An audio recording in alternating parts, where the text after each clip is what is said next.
नमस्कार दोस्तों, आप सभी का हमारे पॉडकास्ट चैनल पीओवी अनफिल्टर्ड में स्वागत है। हमेशा की तरह आज भी हम एक इंटरेस्टिंग टॉपिक लेके आए हैं आपके बीच। जैसे कि आपने हमारे पिछले वीडियोस में देखा, हम थोड़े से सीरियस टॉपिक्स पर भी बात करते हैं, फिर हमने डेटिंग ऐप्स पे भी बात की। इस बार जो हमने टॉपिक चूज़ किया है वो इन सबसे थोड़ा डिफरेंट है बट सबसे कनेक्टेड भी है। और आप जिस सब्जेक्ट पर हम बात करने वाले हैं उसका इस्तेमाल भी हम अपने डे टू डे लाइफ में करते हैं। जी हाँ, जिस चीज़ के बारे में हम आज बात करने वाले हैं वो है सिंबल्स, जिसको आप अलग अलग भाषाओं में आप समझना चाहते हो। हिंदी में कोई से मानचित्र कह सकता है, कोई चित्र कह सकता है, बिकॉज ड्राइंग्स में भी सिंबल्स होते हैं। और जैसे कि आप अपने हैंड मेड सिंबल्स भी होते हैं आपके, जैसे आपको किसी को ऑल द बेस्ट कहना होता है तो भी आप सिंबल्स बनाते हैं।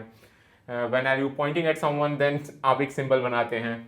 अगर मैं थोड़ा रिलीजियस बात करूं तो स्वास्तिक का sign which is also a symbol. ठीक है। और ऐसा आपने बहुत चीज़ देखा होगा, आपने मूवीज़ के अंदर देखा होगा, आपने आपने स्टोरीज के अंदर देखा होगा, यहाँ तक कि आपने पोइट्री में भी इनका मेंशन देखा होगा, जो अलग अलग चीज़ को डिपेक्ट करते हैं। आज हम इसी पे बात करेंगे कि सिंबल्स किस लिए आई, सिंबल्स सिंबल्स की ज़रूरत क्यों पड़ी, और सिंबल्स का जो इतिहास है वो ह्यूमन एग्जिस्टेंस के साथ ही स्टार्ट है।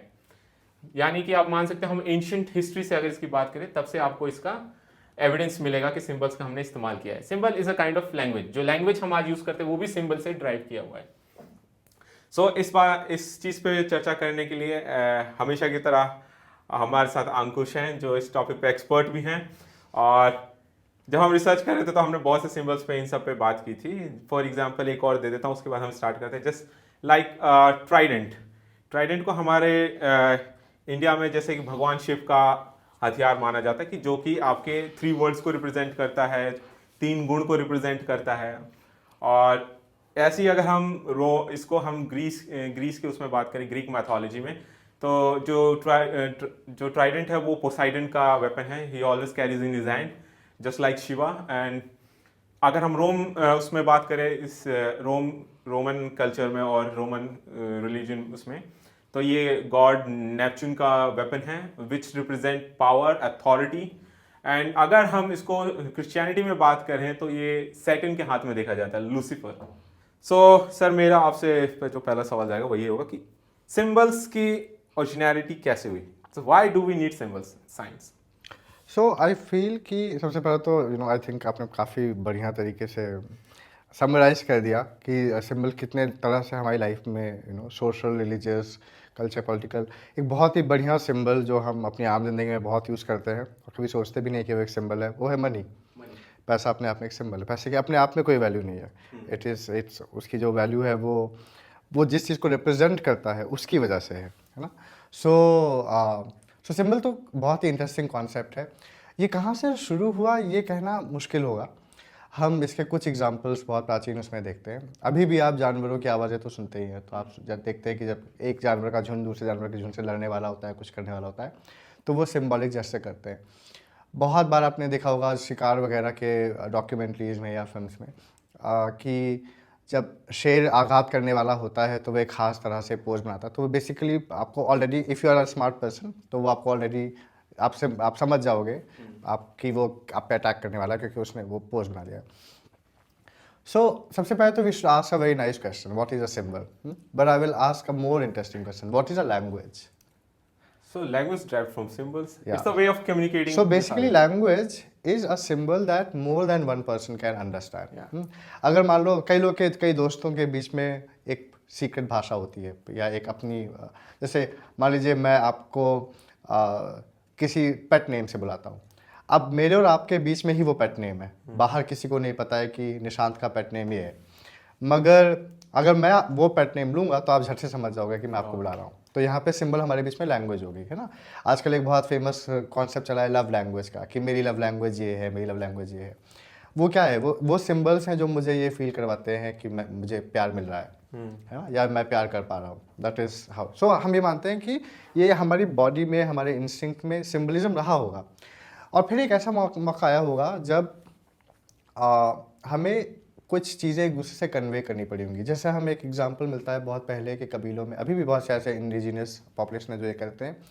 जब उन्हें ये कम्युनिकेट करना होता है कि कोई और कबीला उनकी या ट्राइब उनके ऊपर अटैक करने वाला है, और मान लीजिए उनका एक मचान टाइप का है जहाँ से वो नज़र रखते हैं दूसरे कबीलों पे और दूसरी चीज़ों पे जो अटैक कर सकते हैं, तो वो आग जलाते हैं। Yeah. नो ये आग जलाना इज़ अ सिंबल, उसके आपको जरिए बाहुबली में भी इसका देखने हाँ, को मिलता है। बहुत सारी फिल्मों में देखने को मिलेगा ये ना।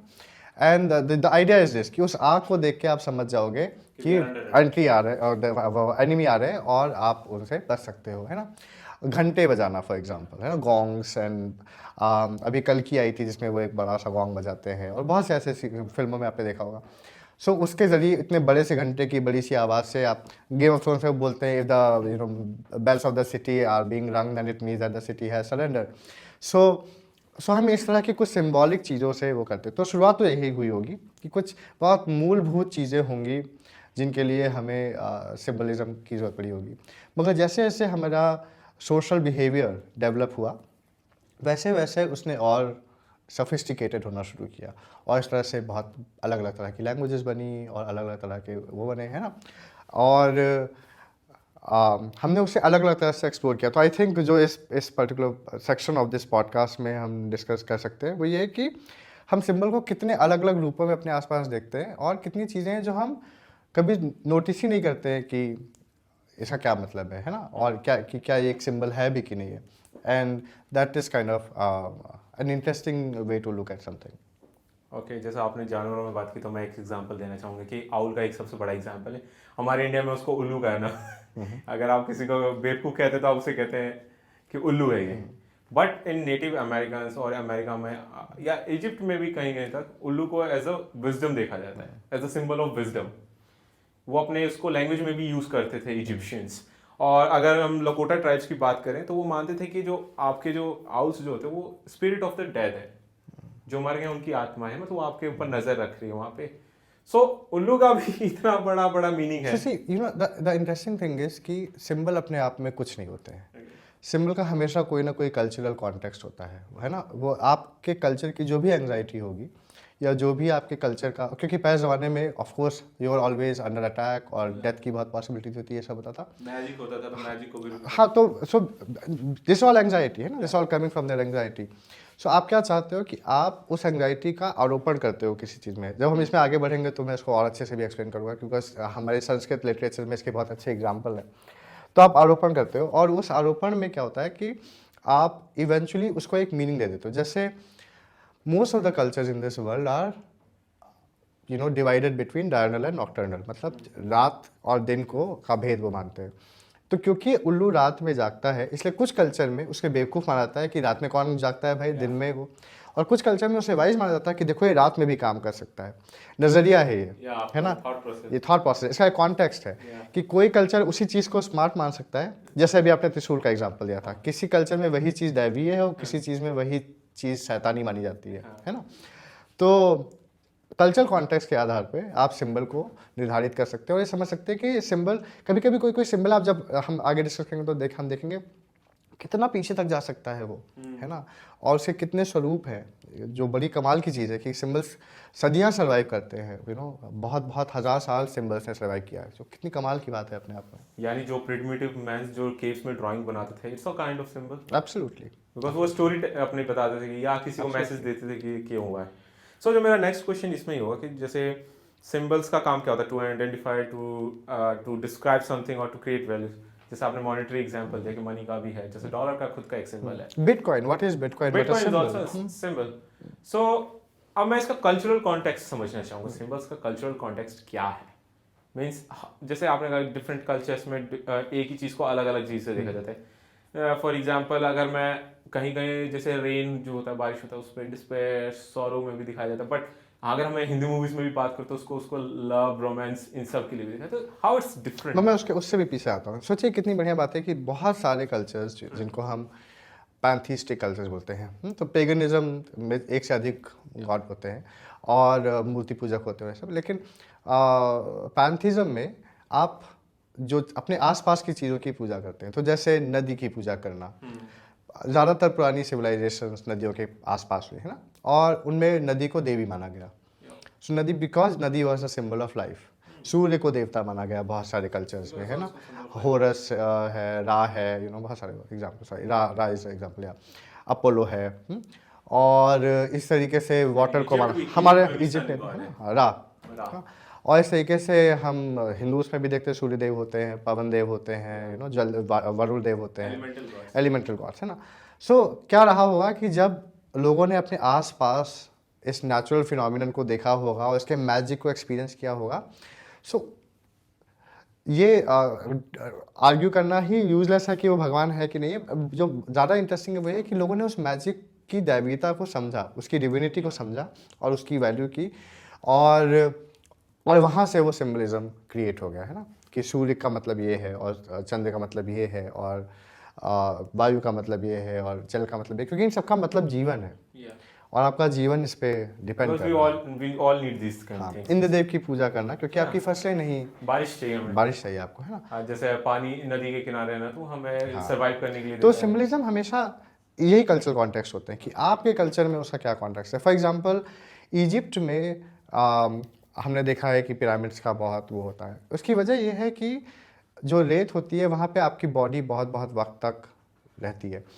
सो वहाँ के जो लोग रहे होंगे उनका मृत्यु से बड़ा अजीब संबंध रहा होगा, और क्योंकि उन्होंने उन बॉडीज़ को धीरे धीरे धीरे धीरे गायब होते हुए देखा होगा, क्योंकि उसमें कहाँ जाएगी बॉडी, सैंड ड्यून्स पे ही पड़ी रहेगी, तो इसलिए उनका ये पोस्ट डेथ एक्सपीरियंस से बहुत ऑब्सेशन हो गया होगा। और इसलिए आप जब उनके पिरामिड देखोगे तो वो आपकी मृत्यु के बाद की जर्नी पे बहुत फोकस करते हैं, उसके लिए चीज़ें रखेंगे, खाना होगा आपके पास, सब कुछ रखेंगे, है ना। सो उसमें अपने जो देखी हुई होंगी कुछ इजिप्ट के ऊपर फिल्म बनी उनमें कि आपको जाना होता है और आपको कुछ देना होगा तभी आप जर्नी में आगे बढ़ पाओगे, और ये सब, है ना। अनुबिस एग्जैक्टली, है ना। So that all of that comes from this obsession कि उन्होंने खुद अपने आसपास इतनी मृत्यु देखी कि वो मृत्यु से ऑब्सेस हो गए, है ना। और उस ऑब्सेशन का जो चरम है वो ये है कि उन्होंने इतने बड़े बड़े पिरामिड बना दिए, you know. That symbol has emerged from something very deeply cultural, something which is rooted in their life, everyday life. ये बहुत बढ़िया चीज़ है कि हर सिंबल कहीं ना कहीं से आपके किसी ना किसी बहुत डीप रूटेड कल्चरल एंग्जाइटी या कल्चरल कॉन्टेक्स्ट से ही निकल के आता है। कोई भी सिंबल उसके बिना नहीं घूमता है। एक बहुत ही फेमस मिसअंडरस्टूड सिंबल जो है वो एक ग्रीक सिंबल है, जिसमें आपने देखा होगा बहुत जगह डॉक्टर्स की जगह पे होता है, वो एक तलवार होती है, उसमें दो सांप लिपटे हुए होते हैं, आपने देखा होगा, right. That is actually a symbol of death. Oh my God. लेकिन अभी डॉक्टर्स उसे यूज करते हैं because it was misused, you know, in some point of time. It's kind of just a perception create करना आपने। और कभी कभी ये भी बड़ी मजेदार बात होती है ना कि सिंबलिज्म की जो खूबसूरती है वो ये, जैसा क्योंकि मैंने ऑलरेडी बोला कि अपने आप में सिंबल की कई बार कोई मतलब नहीं होता है, कोई वैल्यू नहीं होती है, वो हमेशा किसी ना किसी कॉन्टेक्स्ट से बंधा होता है। तो अगर आप कभी कभी या तो कॉन्टेक्स्ट थोड़ा चेंज कर दो या फिर सिंबल भी थोड़ा चेंज कर दो तो भी वो वर्क कर जाएगा, या किसी बिल्कुल अलग ही रूप में वर्क कर जाएगा, है ना। इसका मैं एक बहुत ही मज़ेदार ईजी सा एग्जाम्पल देता हूँ, बहुत फनी एग्जाम्पल है कि एक अंग्रेज़ था जिसे कि टाइप करने थे दिल्ली में उस टाइम में जितने भी रोड से उनके नाम, तो उसको एक रोड का नाम मिला जिसका नाम था पांडवा रोड, और उसने टाइपिंग में, क्योंकि वो इंग्लिश अजीब से, वो आप कई बार लोग ऐसे आर वी लिखते हैं तो उसको वी आर लगा, तो उसने उसका नाम पंडारा रोड लिख दिया। That is how Pandara road is name, it's actually Pandava road, हाँ, but now everybody knows it as Pandara road. अब फनी बात है कि अगर आप अभी उसको वापस पांडवा रोड कर देंगे तो लोग उसको पहचान नहीं पाएंगे, क्योंकि अब उनके लिए सिंबल चेंज हो जाएगा, है ना। मगर ये गलत सिंबल है, मगर लोगों ने उसको एक्सेप्ट, हाँ, मगर लोगों ने उसको एक्सेप्ट कर लिया है। सो ये बहुत मजेदार चीज़ है कि कई बार सिंबल्स मिसरेड हो जाते हैं, मिसरिप्रेजेंट हो जाते हैं, और फिर वही चल जाता है, आप उसी को एक्सेप्ट कर लेते हो, हाँ, और आप उसके साथ मूव कर जाते हो। This is a very interesting thing about human mind. Like जो मेडिकल वाला सिग्नेचर पहले उसको डेथ मानता था, और फिर अब वो डॉक्टर्स को इस्तेमाल करते हैं बिकॉज वही बात है जो हम सोचते हैं उस हिसाब से। Like for example, do you know कि हम एलिफेंटा केव को एलिफेंटा केव क्यों कहते हैं? So the Englishman who discovered the Elephanta cave, जब वो वहाँ पे गया तो सबसे आगे उसको एक बड़े से हाथी की मूर्ति दिखी थी। That is the reason, you know, उसका और कोई भी रीजन नहीं है, बट ये इतना पॉपुलर हो गया है कि अब सब उसको एलिफेंटा केव बोलते हैं। नोबडी केयर्स कि उसका असली नाम क्या रहा होगा। मोहनजोदारो का मतलब होता है द माउंट ऑफ डेथ, हाँ, बट ऑब्वियसली उनके असली जगह का नाम तो उन्होंने कोई अपनी ही शहर का नाम माउंट ऑफ डेथ पे रखेगा, उनके हिसाब से वो कुछ और मगर हाँ, मगर हम उसको मोहनजोदारो आज हम प्रेडिक्ट कर रहे हैं बिकॉज़ हमने इतने सारे डिफरेंट और हमने भी तक हड़प्पन स्क्रिप्ट को डिसाइफर नहीं किया है, तो हमने एक नाम दे दिया और फिर वो नाम चल निकला और यू नो ऐसे हो गया। So this is so interesting कि हम कभी कभी इसका मैं एक और सिंपल एग्जांपल, सॉरी थोड़ा सा मैं लंबा बोल रहा हूँ, लेकिन this is a very interesting thing कि हम सिंबलिज्म पे इतना डिपेंडेंट होते हैं कई बार कि हम किसी के एक्ट और किसी की आइडेंटिटी का फ़र्क नहीं कर पाते हैं। जैसे मान लो कि मैंने देखा कि निशांत ने किसी के साथ में कुछ ऐसा कुछ किया जो मेरे हिसाब से छल है ना? तो इस ये बोलने के बजाय कि निशांत ने इस व्यक्ति के साथ में छल किया, मैं ये बोलूँगा कि निशांत एक छली व्यक्ति है ना? और फिर वो सिंबल बन जाएगा निशांत का, है ना? हम हर कोई बोलेगा निशांत तो छल करता है, परसेप्शन क्रिएट हो जाएगा। तो शब्दों की ताकत अगर हमें समझनी है तो उसके लिए सिंबलिज्म बहुत बढ़िया चीज़ है। जैसे कि अभी देखा जाए तो बहुत सारे सिंबल्स होंगे जिनको स्टडी नहीं किया गया होगा अभी, बिकॉज मैं एक पढ़ रहा था यूरोपियन, उसमें था कि 3000 ईयर्स ओल्ड एक उनको स्क्रिप्ट में वो टैबलेट्स मिलते हैं जिसमें सिंबल्स बने डिफरेंट में, and so in his life time he is only able to crack only 100 symbols on them because it's all like vowels consonant and I don't know how to read them because I'm not a scientist on this thing. So आपको ऐसा क्या मतलब जैसे मैं समझना चाहूँगा normal point of view से symbols के लिए अगर मैं अपने में जाऊँ कि एक सिंबल्स के अलग अलग मीनिंग हो सकते हैं। सो मेरे लिए यहाँ पर जो आपकी एक सिंबल की मीनिंग है, अगर मैं दूसरी कंट्री मूव करता हूँ तो शायद से वो ना मीनिंग हो। तो how it's totally different to understand them because अब तो अलग ही है ना। अब हमारे जैसे कि जब कल्चरल रेवोल्यूशन हुआ होगा या मान लीजिए जब हमारा सिल्क रूट था, जैसे मैं पढ़ रहा था सिल्क रूट जब गया तो सिल्क रूट के थ्रू कितने ट्रेडिशंस गए उधर से हमारे पास आए, तो सिंबल्स का भी आदान प्रदान हुआ होगा। तो ऐसे कौन कौन से सिंबल अगर आपको कोई पता हो जो इतनी चेंजेस हुआ और जो हमारी लाइफ में अब ऐड हुआ जो पहले नहीं था? इसमें हज़ारों लाखों सिंबल है, इनकी तो मतलब कोई गणना ही नहीं कर सकते। जैसे आपने त्रिशूल का एग्जांपल तो दिया ही है ना, उसके अलावा स्वास्तिका एक बहुत ही बढ़िया एग्जांपल है ना, जो यहाँ से गया और फिर आर्यन का प्रतीक बन गया और नाजियों ने भी इस्तेमाल किया उसको। और अब अगर आप जर्मनी या यूरोप में जाएंगे तो उसको बहुत ख़राब से माना जाता है, मगर जो शब्द है स्वास्तिक, संस्कृत में स्वस्ति का मतलब होता है कल्याण। हाँ, सो जैसे अगर मुझे आपको आशीर्वाद देना है तो मैं बोलूँगा स्वस्थ, बहुत सारे लोग हों उनको मुझे सबको आशीर्वाद देना हो तो मैं बोलूँगा स्वस्थ युष्मभ्यम, तुम सबका कल्याण हो, है ना। So the word comes from that, it comes from goodwill and कल्याण, but it has completely transformed and become something else. इस तरीके से because Nazi think themselves as the superior once.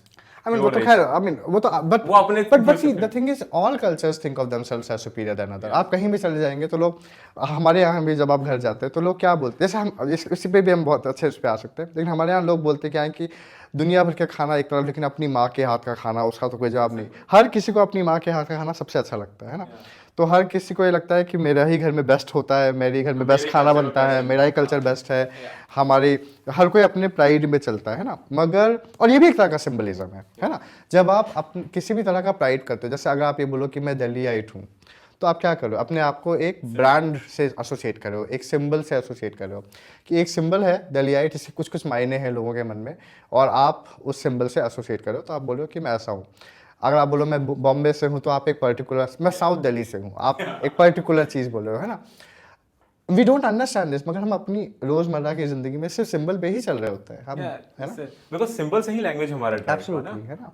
Symbol से ही सारे हमारे अल्फाबेट्स निकले, या जो भी हम आज के टाइम में यूज करते हैं। What is all the more interesting is to understand कि how symbols also govern us। एक बहुत ही अच्छी किताब है, J.L. ऑस्टिन की किताब है, उसका नाम है How to Do Things with Words। और उसमें वो ये बात करता है कि एक कॉन्सेप्ट इंट्रोड्यूस करता है जिसको वो बोलता है स्पीच एक्ट।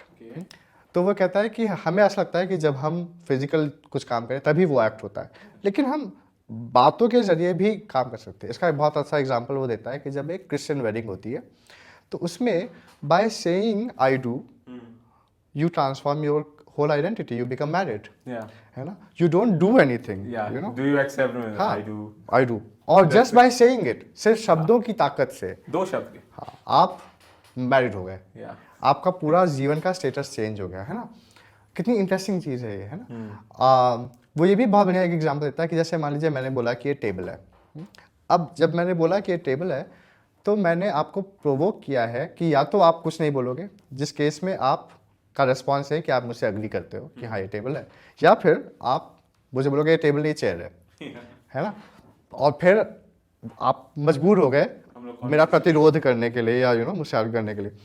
सो हम बातों की गालियाँ, you know, that's a very very interesting thing कि हम, गालियाँ क्या होती हैं, एक तरह का सिंबल होती हैं। वो हम दूसरे को provoke, it's a speech act. मैं आपको फिजिकली नहीं मार रहा हूँ, मैं कुछ इतना खराब बोल दूंगा और शब्दों के जरिए मैं आपको हर्ट कर रहा हूँ, है ना। कितना इंटरेस्टिंग वो है कि अगर आप सोचें कि शब्दों की कोई वैल्यू नहीं है बहुत है। तो फिर आपको मेरी गाली से कोई फर्क नहीं पड़ना चाहिए, मगर आपको पड़ेगा, है ना। और आपको अंदर से बहुत गुस्सा भी आएगा, और सिर्फ मैं शब्दों के माध्यम से, और वो शब्द जो अपने आप में, इसका कोई मतलब नहीं है। भाषा इमेजिन है, हमने क्रिएट की है भाषा। ये कोई उसको थोड़ी नहीं पुरानी language थोड़ी कि हिंदी देवताओं से उतरी है, ऐसा तो नहीं है ना। संस्कृत में भी हो। उस पर हम नहीं जाएंगे।